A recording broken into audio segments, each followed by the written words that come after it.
The old man's hands trembled as he gripped the reins. His shoulders curved forward like a tree bent by too many storms. 5 men on horseback surrounded him on the empty trail, and not one of them recognized what they were looking at. They saw weakness. They saw an easy target. They saw someone who wouldn't fight back. But the marking on his neck told a different story, one carved in ink and earned through 3 decades of sacrifice. The outlaws didn't know it yet, but they had just made the worst mistake of their lives, because some men carry their power in their fists. Others carry it in the respect they've earned, and when that respect spans across every tribal territory in 1,000 miles, even the appearance of weakness becomes the most dangerous weapon of all. By the time the sun reached its peak, these 5 men would understand exactly what they had done, and they would beg for a mercy that was no longer theirs to receive. The trail stretched through territory where most travelers moved in groups, caravans, armed escorts. Anyone with sense knew better than to cross these lands alone. But Silas Crow rode by himself, his horse moving at a pace that suggested neither hurry nor fear, just the steady rhythm of a man who had traveled this path more times than he could count. His clothes hung loose on a frame that had once carried more weight.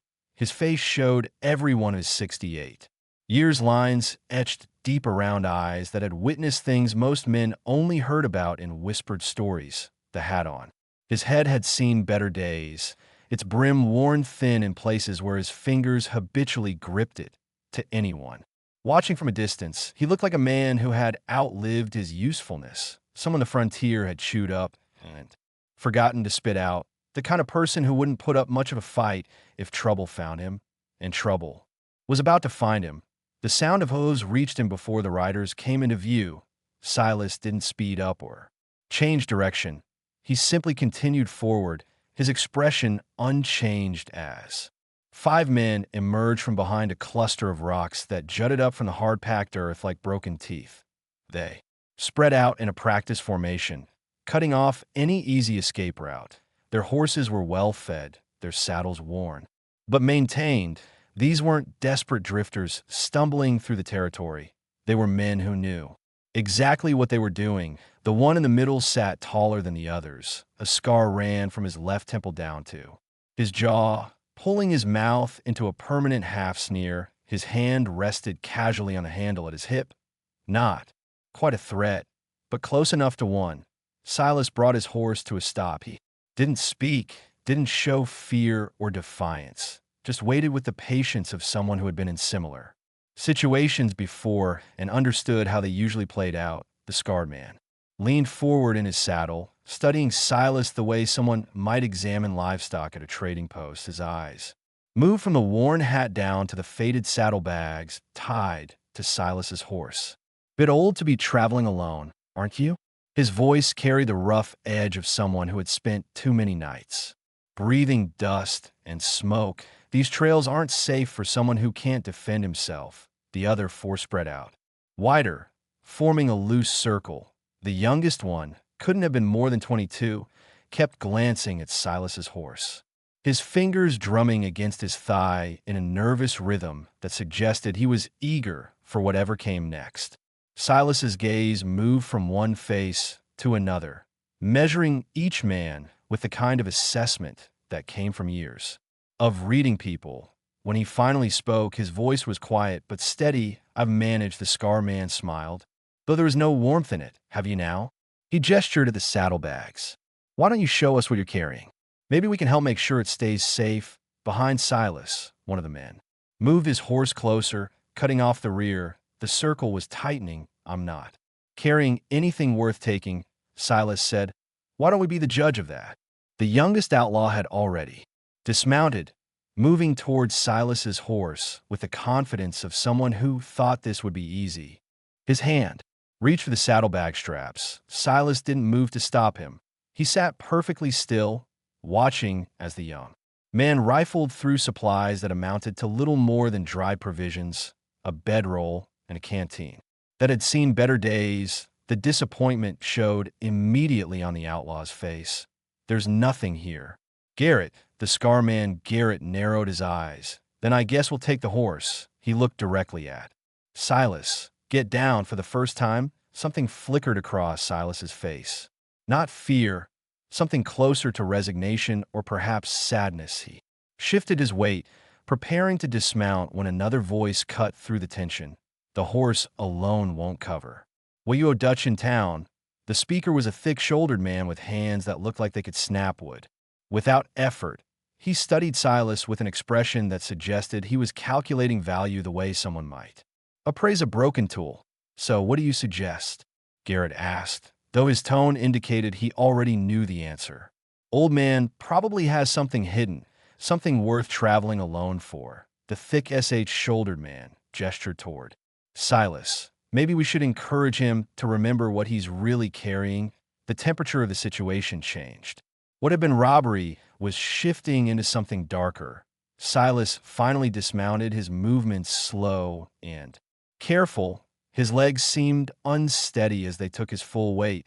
He stood there looking every bit the frail old man they assumed he was, but his eyes never left Garrett's face. And in the distance, almost too far to see clearly, shadows moved along the ridgeline. Silent, watching, waiting for something that hadn't happened yet, but would soon. Enough, the youngest outlaw stepped closer to Silas, emboldened by the old man's apparent weakness. Maybe we should check if he's hiding anything under all those old clothes. Garrett nodded once, and that single nod sealed everything that came after. The youngest outlaw grabbed Silas by the shoulder and spun him around. The old man stumbled but didn't fall. His breathing remained steady, even as rough hands began patting down his vest, searching for hidden pockets or concealed valuables. Nothing, the young man said, frustration creeping into his voice. He looked back at Garrett. He's telling the truth. There's nothing here. Garrett dismounted with deliberate slowness, his boots hitting the ground with a solid thud that suggested this wasn't going to end with just a search. He walked toward Silas, each step measured and purposeful. See that? Doesn't make sense to me. He stopped an arm's length away, studying Silas's face. A man doesn't travel alone through territory like this unless he's got a reason, unless he's carrying something important enough to risk it. Silas met his gaze without flinching. I'm just passing through. To where? North. Garrett repeated the word like it tasted wrong. You know how many people disappear heading north through this territory? How many never reach wherever they're going? I'm aware. The thick-shouldered man Dutch moved closer, positioning himself behind Silas. The circle had tightened to the point where the old man had nowhere to go, even if he wanted to run. Maybe he's got family waiting, Dutch suggested, someone who'd pay to get him back in one piece. Garrett tilted his head, considering this. That true old man. You got people who'd miss you. For the first time, something shifted in Silas's expression. Not fear, but a deep weariness. The look of someone who had spent decades trying to bridge gaps that most people didn't even know existed. I have people, he said quietly, but not the kind you're thinking of. What's that supposed to mean? Silas didn't answer. His eyes had drifted past Garrett's shoulder to the ridge line in the distance. The shadows there had grown more distinct, though still too far for the outlaws to notice. They moved with purpose now, closing the distance, but remaining just out of clear sight. Garrett followed Silas's gaze, saw nothing but empty terrain, and turned back with his patience clearly wearing thin. You're wasting our time. He nodded to Pike, the nervous one who'd been tapping his fingers earlier. Check him properly, and I mean properly. Pike moved forward with more confidence than his earlier fidgeting had suggested. He grabbed the front of Silas's shirt, fingers bunching the fabric, and yanked hard. The old cloth tore easier than expected, buttons popping free and scattering into the dust. Silas's chest was bare beneath, showing the lean frame of someone who had once been much stronger. Scars crossed his ribs, sold wounds that had healed decades ago. But it was his left shoulder and the side of his neck that drew Pike's attention. Dark lines curve across the skin there, ink that had been placed with precision and ceremony, forming shapes that Pike couldn't fully make out with the shirt only partially torn. It looked like part of something larger, a design that continued beneath the remaining fabric. He's got markings, Pike said, his voice uncertain, some kind of picture on his skin. Garrett stepped closer, interest sharpening his features. What kind of markings? Can't tell yet, need. To then get the rest of that shirt off him, Pike grabbed the shoulder seam and pulled, tearing the fabric further. The shirt hung in tatters now, revealing more of what had been hidden beneath. The design covered Silas's entire left shoulder and wrapped around the side of his neck. It was intricate, far more detailed than anything Pike had ever seen on the few drifters and travelers who carried ink. This wasn't the work of someone marking time in a saloon. This was deliberate, meaningful. And then Pike saw the symbols within the design, the specific arrangement of lines and curves that formed shapes he recognized from wanted posters and warning signs. Posted in settlements throughout the territory, his hand dropped away from Silas's shoulder like he touched hot iron. Garrett, Pike's voice had changed completely. The confidence was gone, replaced by something that sounded very close to panic. Garrett, we need to what? Is it? Pike couldn't seem to form words. He just pointed at the marking with a hand that had started to shake. Garrett moved closer, his eyes focusing on the revealed design. For 3 full seconds, he stared at it without speaking. Without moving, the swagger that had defined his posture since he'd stopped Silas on the trail evaporated like water. On sun-baked stone, no, he said quietly, then louder, no, that can't be. Behind them, Dutch had seen it, too. The color drained from his face. Even Wade, who'd been holding the horses, stepped closer to look and immediately took 3 steps back. The marking wasn't just decorative. It told a story that everyone who'd spent any real time in this territory knew. The kind of story that got repeated around campfires and in trading posts, usually in hushed tones and with a certain amount of respect mixed with fear. It was the mark given only to those who had walked between 2 worlds, who had earned trust from communities that trusted almost no outsiders, who carried protection that wasn't granted lightly and couldn't be taken away. Silas stood there, his torn shirt hanging off his frame, and watched as understanding finally reached the 5 men who'd thought they'd found an easy target. The youngest one, the one who torn his shirt, looked like he might be sick, and on the ridge line, no longer hidden in shadow, dozens of riders had appeared, then dozens more. They sat motionless on their horses, forming a line that stretched across the entire horizon, all of them watching, all of them waiting. Garrett's hand moved away from his hip, his mouth opened, but no sound came out because he just realized they hadn't attacked a weak old man traveling alone. They'd attacked someone who was never alone at all. The silence lasted exactly 7 seconds. 7 seconds were the only sound was the wind moving across the flat terrain and the distant creak of leather as the riders on the ridge adjusted their positions. Then Garrett's voice broke through, barely above a whisper. Get back to the horses. Nobody moved. The 5 outlaws stood frozen there, eyes locked on either the marking on Silas's neck or the growing number of riders appearing along the ridgeline. What had been dozens was now close to 100, maybe more. They kept emerging from behind rock formations and dry creek beds, materializing out of terrain that should have been empty. I said, get back to the horses. Garrett's shout snapped his men out of their paralysis. They scrambled for their mounts, but their movements were clumsy. With panic, Pike's boot missed the stirrup twice before he managed to pull himself up. Wade dropped his reins and had to chase his spooked horse 3 steps before catching him again. Silas hadn't moved. He stood exactly where he'd been when they tore his shirt, his expression unchanged. The torn fabric hung from his shoulders like the ragged remains of something that had never mattered much to begin with. His breathing was steady. His hands weren't shaking anymore. Dutch was the only one who hadn't mounted yet. He stared at Silas with the kind of intensity that came for trying to reconcile what he was seeing with what he thought he knew about how the world worked. You're the one they talk about, Dutch said.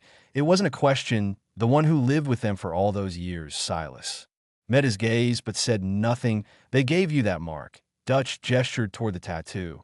That means he stopped. seeming to realize that saying it out loud would make it more real, would confirm just how badly they'd miscalculated. It means, Silas said quietly, that I walk under protection. Have for 30 years. The words hit Dutch like a physical blow. His face went slack as the full weight of what they'd done settled over him. They hadn't just attacked an old man. They'd attacked someone whose safety was guaranteed by communities that stretched across thousands of miles of territory. Communities that took such violations seriously, very seriously, Garrett had. His horse turned around now, facing the direction they'd come from, but that route was already cut off. More riders had appeared there, too, forming a second line that mirrored the first. The Outlaws were in a valley now, surrounded on both sides by forces that outnumbered them 20-1 at minimum. We didn't know, Pike said, his voice cracking. He was talking to Silas now, desperation making. His words tumble over each other. We thought you were just... We didn't see. You saw an old man who looked weak. Silas's voice carried no anger, just a tired statement of fact. You saw someone you thought couldn't defend himself. We made a mistake, Garrett said. He turned his horse back around to face Silas, though his eyes kept darting to the riders, closing in from both directions. A bad one, but we can leave. Right now, just let us go, and will you tore my shirt? Silas gestured at the ruined fabric hanging from his frame. You put your hands on me. You searched through my belongings. You threatened to do worse. Each statement landed with the weight of evidence in a trial where the verdict had already been decided. The riders from the ridge had reached level ground now. They moved in formation, their horses maintaining perfect spacing as they advanced. The sound of hooves hitting packed earth created a rhythm that felt like a countdown. Silas pulled the remains of his shirt off completely, letting it fall to the ground. The marking on his shoulder and neck was fully visible now in the midday sun. The design was even more intricate than it had first appeared, layers of symbols woven together in a pattern that told stories within stories. At the center of the advancing riders, one figure moved slightly ahead of the others, a woman, her hair bound back with strips of leather, carrying a lance that had seen real use. Her face was weathered by sun and wind, her posture suggesting decades of experience in situations exactly like this one. She raised her hand. The entire formation stopped as one, creating a perfect circle around the Outlaws and Silas. The silence that followed was absolute. The woman dismounted with fluid grace and walked toward the center of the circle. Her eyes swept over the 5 outlaws, cataloging their faces with the kind of attention someone gives when they want to remember exactly who they're looking at. Then she turned to Silas. Her expression shifted not to warmth, exactly, but to something that carried deep respect. She spoke in a language the Outlaws didn't understand, her voice carrying clearly across the space between them. Silas responded in the same tongue, his accent perfect, his tone calm. The exchange lasted less than a minute. When it ended, the woman looked at the Outlaws for the first time since she'd approached, and what they saw in her eyes told them everything they needed to know about how this was going to end. Garrett's hand moved toward his hip one more time, not to draw, just to feel the handle there, to remind himself it existed. The woman saw the gesture. Her expression didn't change, but 40 lances shifted position, their points now aimed directly at the 5 mounted men. Don't, Silas said quietly, it won't help you. Garrett's hand dropped to his side, and the woman spoke again, this time in English, rough from disuse, but perfectly understandable. You have violated sacred protection, she said. You have raised hands against one who walks between peoples, one who has saved lives, who has brought peace when war seemed certain. She paused, letting the words sink in. There are consequences for this. The woman, though the Outlaws didn't know her name yet, walked slowly around the circle, her eyes never leaving the 5 mounted men. Each step was measured, deliberate. She moved like someone conducting an inspection, examining something that had failed to meet basic standards 32 years ago. She said, her English improving as she continued speaking. This man came to our settlement. He was younger then. Stronger, but still just a man from the settlements, someone we had every reason to distrust. Pike shifted in his saddle. The movement drew Naeli's attention for a moment before she continued. There was conflict then, bad conflict, settlers pushing into territory that had been ours for generations. Our people pushing back, blood on both sides, it seemed. Certain to become war. She stopped walking, standing now between the outlaws and Silas. This man spent 3 months learning our language. Not the simple words traders use, the real language, the one we use among ourselves. Then he spent 6 months living in our settlement, eating our food, sleeping in our structures, learning our ways, not to exploit them, not to find weaknesses, but to understand. Garrett's jaw was clenched so tight it looked painful. Sweat had started to run down his temple despite the dry air. He became a bridge, Naeli continued, when settlers and our people met to talk instead of fight. He stood between them. He spoke both languages, both perspectives. He found solutions when others saw only conflict. He saved lives. On both sides, she turned to face Silas directly. How many times did you prevent violence? Silas's voice was quiet when he answered. I stopped counting after the first year. More than 100 times.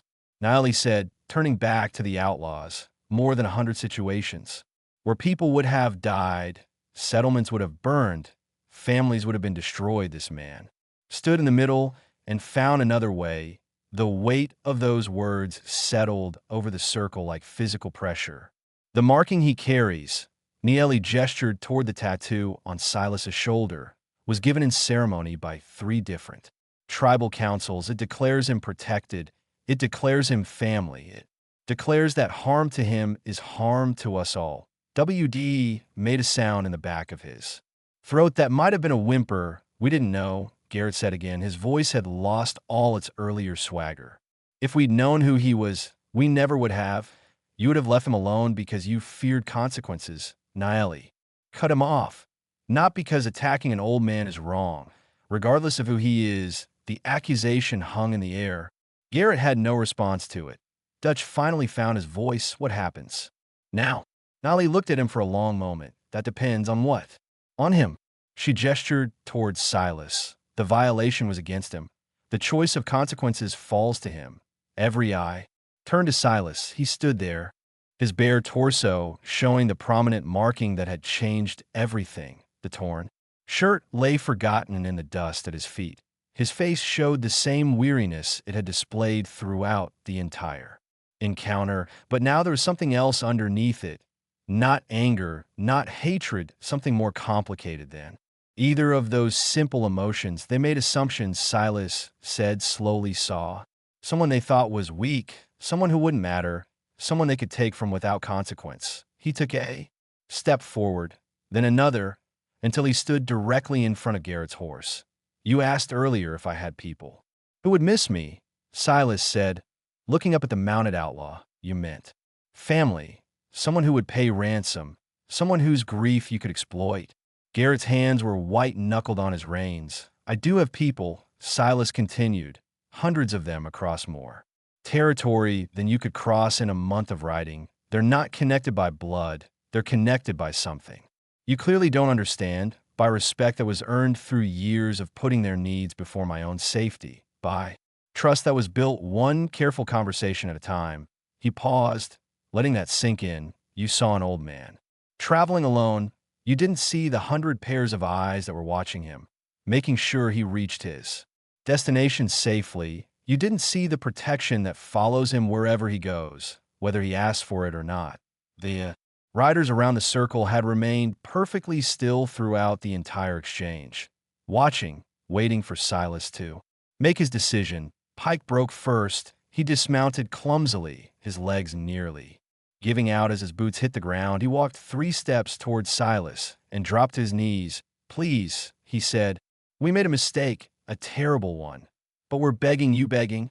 Silas interrupted, his voice hardening for the first time, is what desperate people do when they've run out of other options. It's what I would have been forced to do if you decided to hurt me worse than you did. If you decided my life wasn't worth respecting. He looked down at Pike then, Back up at the other four outlaws. Stand up, he said quietly. Pike scrambled to his feet, confusion and hope wearing on his face. Silas turned to Na. When he spoke, it was in her language. The exchange was brief but intense. Her expression remained neutral throughout, giving nothing away. When Silas finished speaking, Naeli nodded once. Then she turned to face the five outlaws and spoke words that would determine everything that came next. Naeli's voice cut through the tension like a blade through cloth. The protected one has spoken. He asks for mercy. Though you showed him none, he asked that your lives be spared. Though you threatened his, relief flooded Pike's face so quickly it was almost painful to watch. WD's shoulders sagged. Even Garrett seemed to deflate slightly, his rigid posture loosening. But mercy, Naeli continued, and her tone made it clear. She wasn't finished. Does not mean freedom from consequences. The brief moment of relief vanished as quickly as it had appeared. You will be marked, she said, so that everyone who sees you will know what you did, so that anyone who travels these territories will recognize you as men who violated sacred protection. Garrett's voice came out. Horse marked how Naeli gestured, and four warriors dismounted. They moved with practiced efficiency, pulling supplies from saddlebags. Within moments, they had assembled what they needed: wooden handles, sharp points, containers of dark ink mixed from crushed minerals and plant matter. Traditional marking tools, the same kind that had been used to create the design on Silas's shoulder 3 decades earlier. No, Garrett said, his voice rising. No, you can't. You will each receive a marking on your right hand. Nye said, speaking over his protest, visible, permanent, a symbol that declares your violation. Every settlement, every trading post, every person who knows the old agreements will see it and understand what it means. Dutch's face had gone pale. That a brand. You're branding us like not a brand. Naeli corrected, ink beneath the skin, the same way the protected one carries his marking.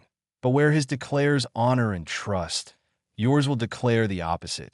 The four warriors approached the outlaws. Their expression showed no anger, no satisfaction, just the calm focus of people carrying out a necessary task. Get off your horses, Naeli commanded. Nobody moved. Now the word carried enough weight that even Garrett obeyed.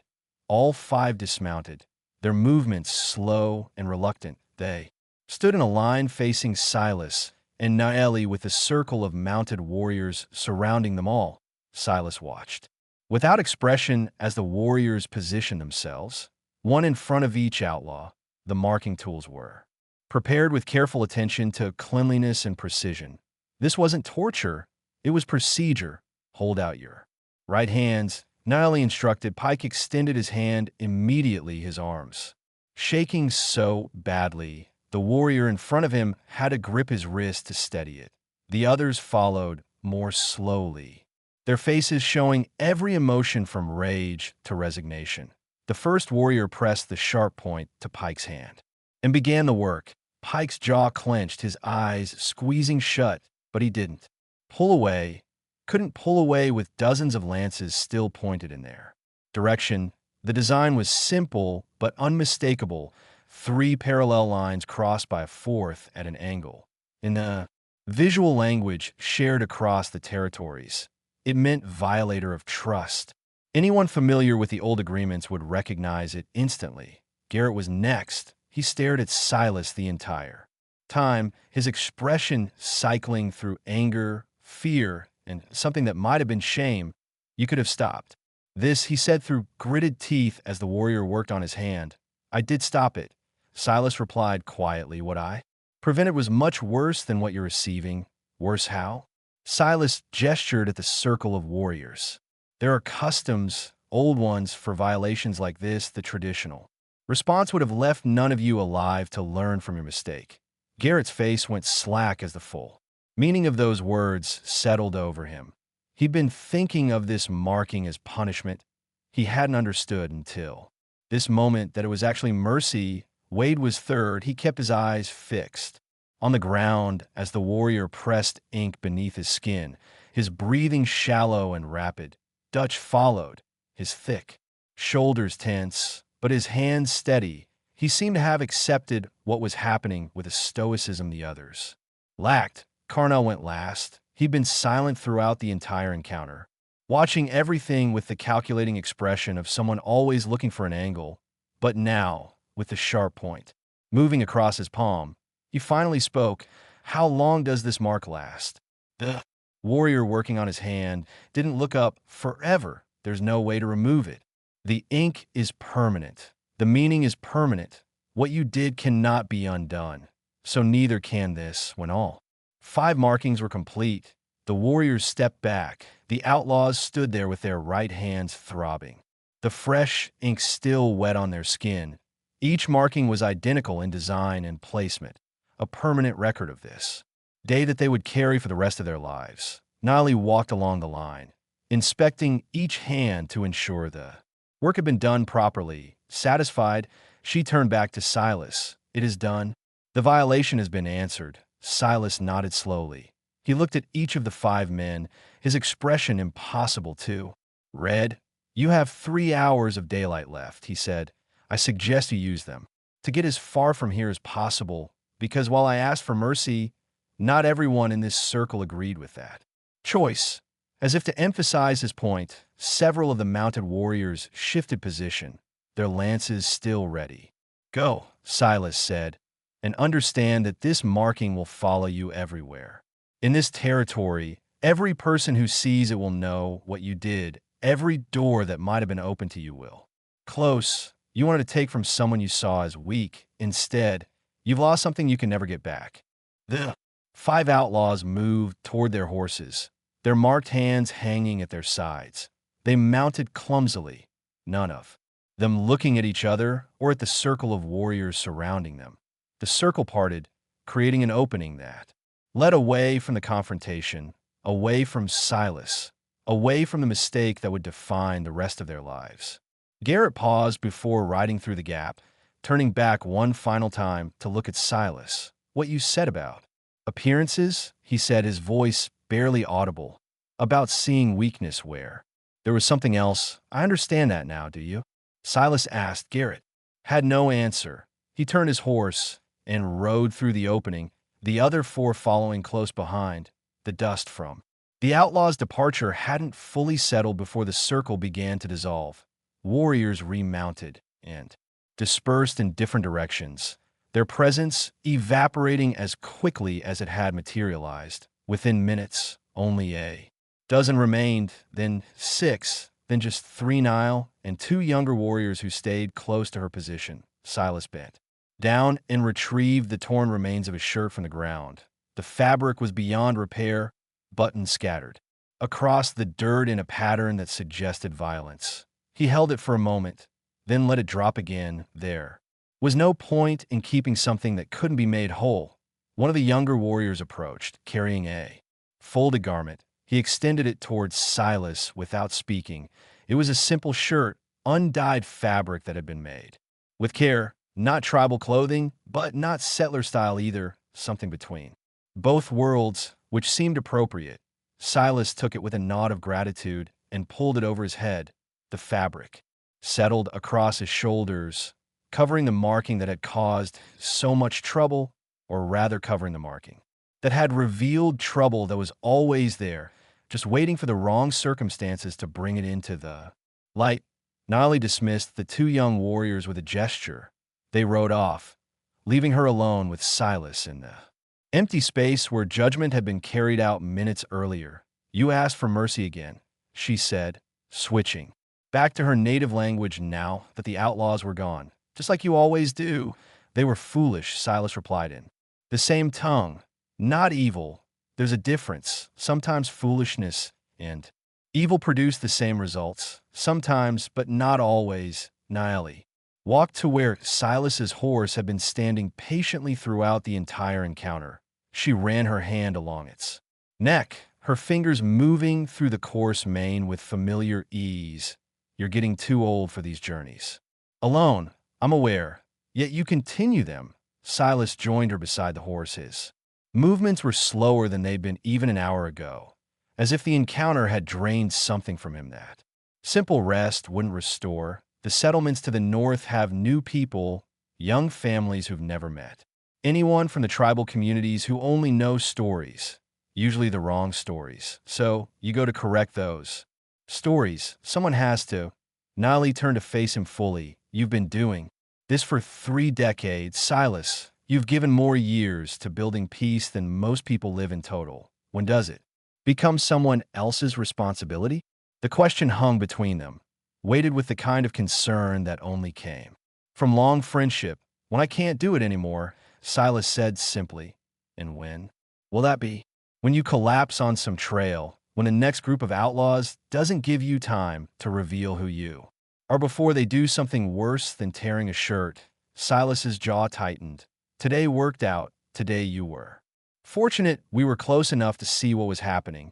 Next time might be different. They stood in silence for several moments, both understanding the truth beneath the words. Silas was no longer the strong man in his prime who had first walked into a tribal settlement 3 decades ago.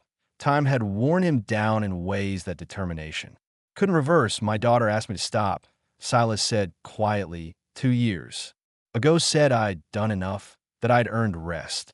She was right, maybe, but if I stop, who fills that space? Who stands between communities that still don't fully trust each other? Who speaks both languages when tensions rise? Others will learn. Learning takes time. And mistakes made during that learning cost lives. Nili's expression softened slightly. You carry too much weight, old friend. It's the weight I chose to carry. She studied his face, the lines etched by decades of sun and wind. The eyes that had seen both the best and worst of what people could do to each other. The marking we gave you was meant to protect you from violence, but it can't protect you from time. I know, do you? Because from where I stand, you're still traveling these territories like a man half your age, still putting yourself between conflicts, still believing that your presence alone can prevent all harm.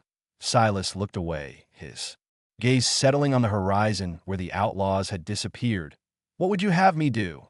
Sit in a settlement somewhere and wait for death while knowing there are people who still need someone to bridge the gap between their worlds? I would have you accept that you've already done more than anyone had the right to ask of you, that the peace you've helped build is stronger than you think, that it will continue even after you're gone. The words struck deeper than Nieli probably intended.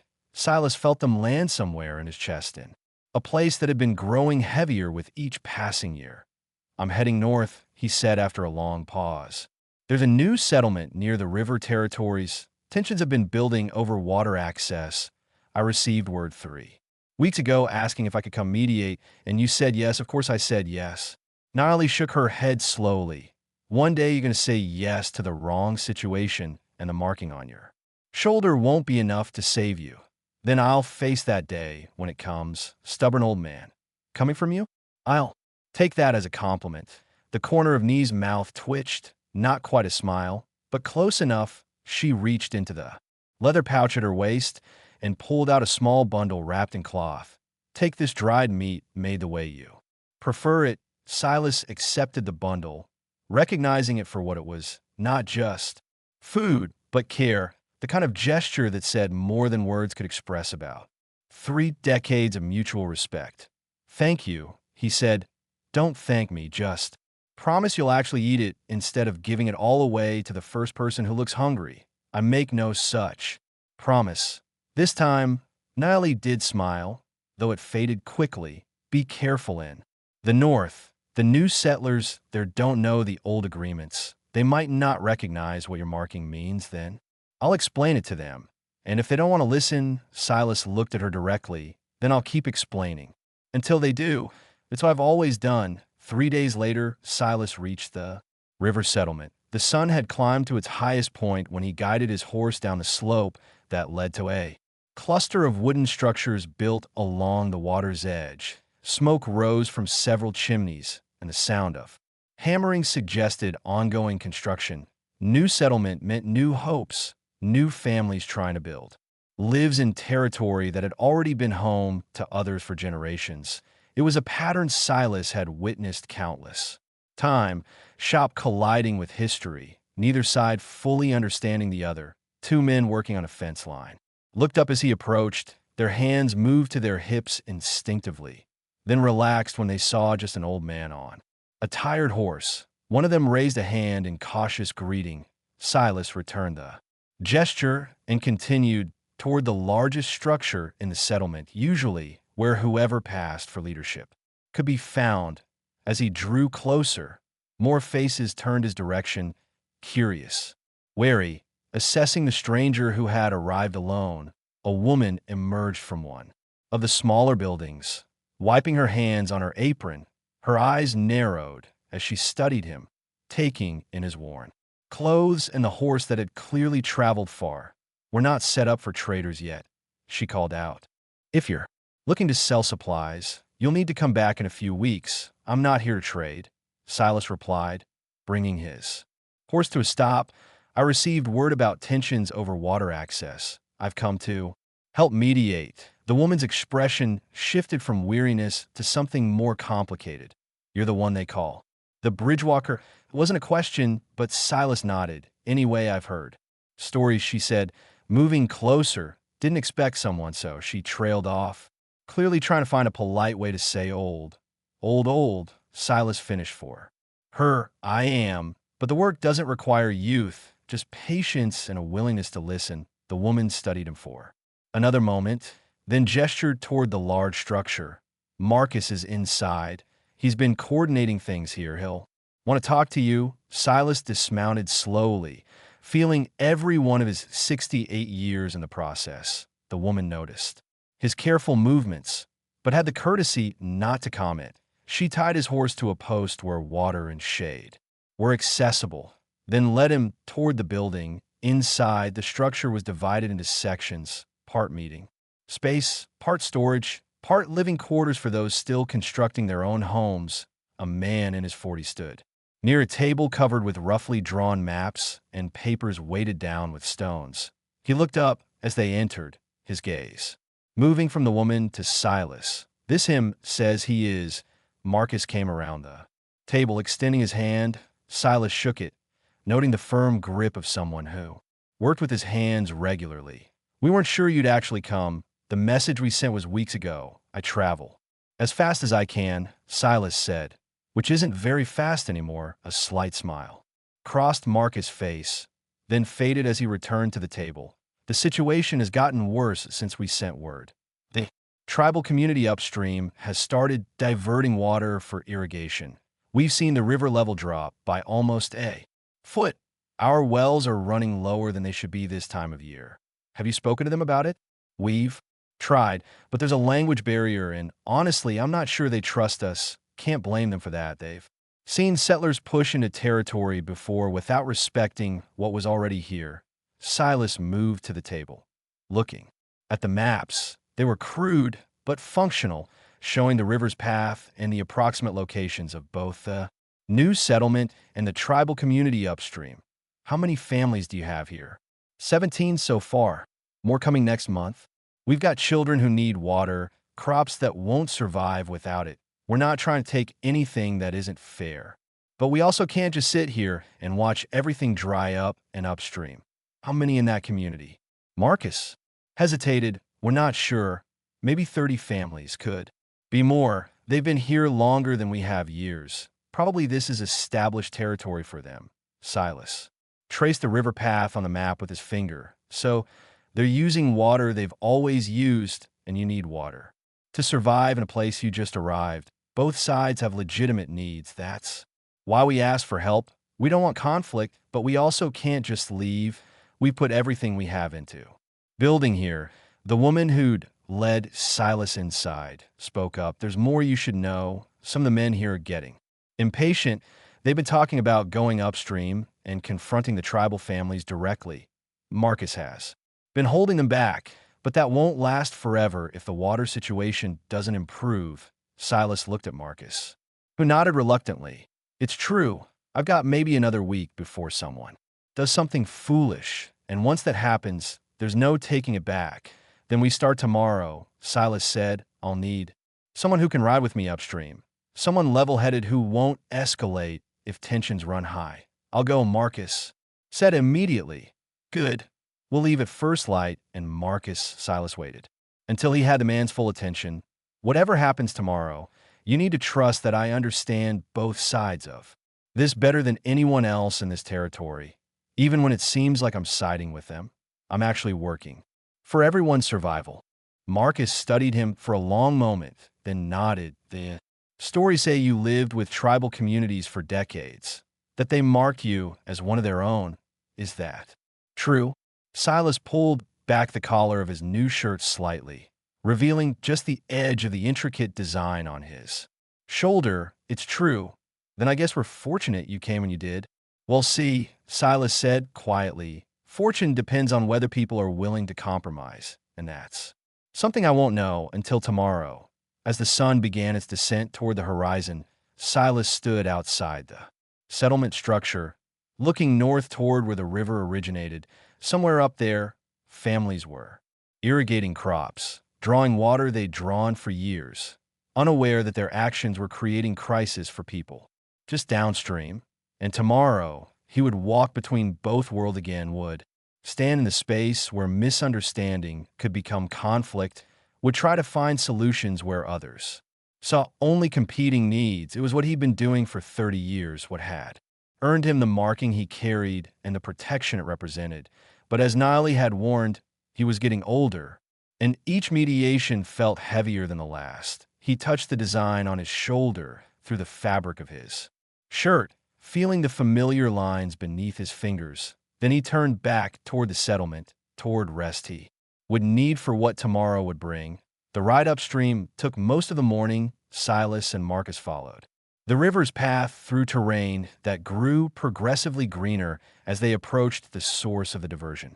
When they finally reached the tribal settlement, 3 men on horseback were already waiting, positioned where the trail opened into their territory. Marcus tensed in his saddle, his hand moving instinctively toward his waist. Silas reached over and touched his arm gently. "They're not here to fight. They're here to assess whether we are." The 3 riders maintained their position as Silas and Marcus approached. The oldest of them, a man perhaps 50 years of age with gray streaking through his dark hair, studied them carefully. His eyes moved from Marcus to Silas, then stopped, widening slightly. He spoke in his native language, his tone shifting from guarded to something closer to surprise. "You're the one marked by the Southern Councils." "I am," Silas replied in the same tongue. "I've come to speak about the water, about finding a solution that allows both our peoples to survive." The man dismounted and walked forward, his movements deliberate and respectful. When he was close enough, he gestured toward Silas's shoulder. "May I see the marking?" Silas pulled back his collar, revealing the design. The man studied it for several long moments, his expression showing recognition and respect. Then he turned to his companions and spoke rapidly. They dismounted as well, their defensive postures easing. Marcus watched the exchange with visible confusion. "What's happening?" "They recognize what I carry," Silas explained in English. "It opens doors that would otherwise stay closed." The older man switched to rough but functional English. "You are welcome here. Both of you come. We will talk." The tribal settlement was larger than Marcus had estimated. At least 40 families, with well-established homes and irrigation channels that had been carefully engineered over years of trial and refinement. Children played near the W's edge while women tended gardens that showed the results of thoughtful cultivation. They were led to a central structure where 5 elders waited. The oldest woman among them stood as Silas entered, her eyes immediately finding the visible edge of his marking. She spoke in her language, asking him to reveal it fully. Silas removed his shirt, standing bare-chested before the council. The marking was displayed completely now, and the reaction was immediate. The elders rose as one, showing respect that transcended language barriers. What followed was 3 hours of careful conversation. Silas translated between languages, but did more than just repeat words. He interpreted intent, explained context, bridged gaps in understanding that simple translation couldn't cross. The tribal community explained they'd been drawing water at the same levels for 5 years. They had an increased usage. The river level had dropped because of drought conditions farther upstream. They were experiencing the same scarcity as the settlers downstream, just managing it differently. Marcus explained his people's desperation, new wells that weren't producing as expected, crops that needed water to survive, children who needed clean drinking sources, the stakes that made compromise feel impossible. Silas listened to both sides, then proposed what he'd been formulating since he first studied the maps. The river has 3 separate channels in the upper region. 2 are currently dammed for irrigation. What if we opened one channel to flow freely downstream while improving the efficiency of the other? 2. The tribal community keeps the same water volume for their needs, but distributed differently. The downstream settlement gets increased flow to their territory. The eldest woman considered this. It would require rebuilding our irrigation system partially. That is significant work. What if the downstream settlers helped with that work? Silas turned to Marcus. Your people came here to build. They have tools, lumber, and hands that could assist in reconstruction. In exchange for water access, you provide labor to improve the system that serves both communities. Marcus' eyes widened as he understood the proposal. We help build a better irrigation system for them, and everyone gets the water they need. Exactly, you work together instead of competing, and in the process, both communities learn to trust each other. The elders conferred among themselves in their language. Silas didn't interrupt, letting them debate without interference. Finally, the eldest woman turned back to him. This could work, but it requires trust. Your people downstream must honor their commitment to help with reconstruction. They will, Marcus said. Immediately, I'll make certain of it. And we must trust that the new system will actually provide them adequate water. Another elder added, I'll remain here during the reconstruction. Silas offered, I'll monitor the flow and ensure the distribution serves both communities fairly. If adjustments are needed, I'll help implement them. The eldest woman studied Silas for a long moment. You would stay at your age with the work this will require? I've spent 30 years building bridges between peoples. This is what I do. She nodded slowly, then looked at the other elders one by one. They indicated agreement. Then we have accord. She said, we will begin planning the reconstruction tomorrow. Marcus extended his hand toward the eldest woman, who took it. After a moment's hesitation, the gesture was small, but Silas recognized its significance. It was the beginning of a relationship where none had existed before. As the sun descended toward evening, Silas stood beside the river with the eldest woman. They watched the water flow past, carrying resources both communities desperately needed. The marking you carry, she said quietly, it is meant to protect you from violence, but I think it does something more than that. What do you mean? It opens hearts, makes people willing to listen who otherwise would not. You have earned something rare, trust that crosses all boundaries. Silas touched the design on his bare shoulder, feeling the raised lines beneath his fingers. I've tried to earn it. Honestly, you have succeeded, and today you may have prevented bloodshed that would have destroyed both these communities. 2 weeks later, the reconstruction was complete. Settlers and tribal families had worked side by side, learning each other's languages. Through necessity and shared labor, the river now flowed through 3 channels, 2 serving the upper settlement's irrigation with improved efficiency, and 1 running freely to serve those downstream. Silas prepared to leave on a morning when both communities gathered to see him off. Children from both groups played together near the water. Adults who'd been strangers now exchanged greetings and shared meals. Marcus approached with a bag of supplies for your journey. It's the least we can do. You've already done enough by honoring your commitment to help rebuild because of what you showed us, that cooperation serves everyone better than conflict. Marcus paused. That marking you carry, it's more than just protection, isn't it? It's proof that bridges can be built, that trust can exist between different peoples. Silas pulled on his shirt, covering the design once more. It's proof that I've tried to build those bridges. Whether they last depends on people like you maintaining them.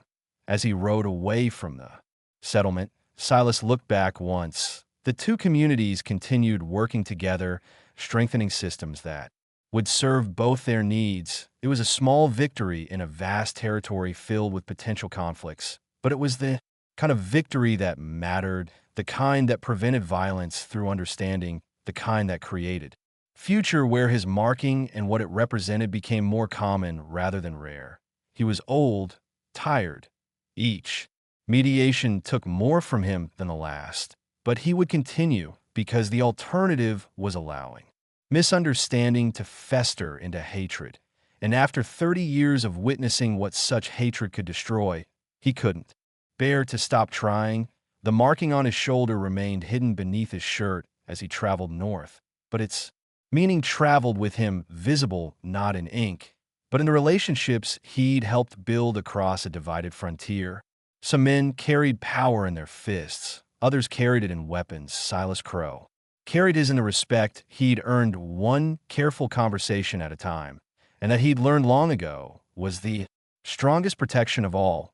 If you enjoyed this story, click the video on your screen now to watch another unforgettable Western tale where courage and justice collide in unexpected ways. Don't forget to subscribe and consider leaving a super chat to help us keep bringing you stories like these. Your support means everything to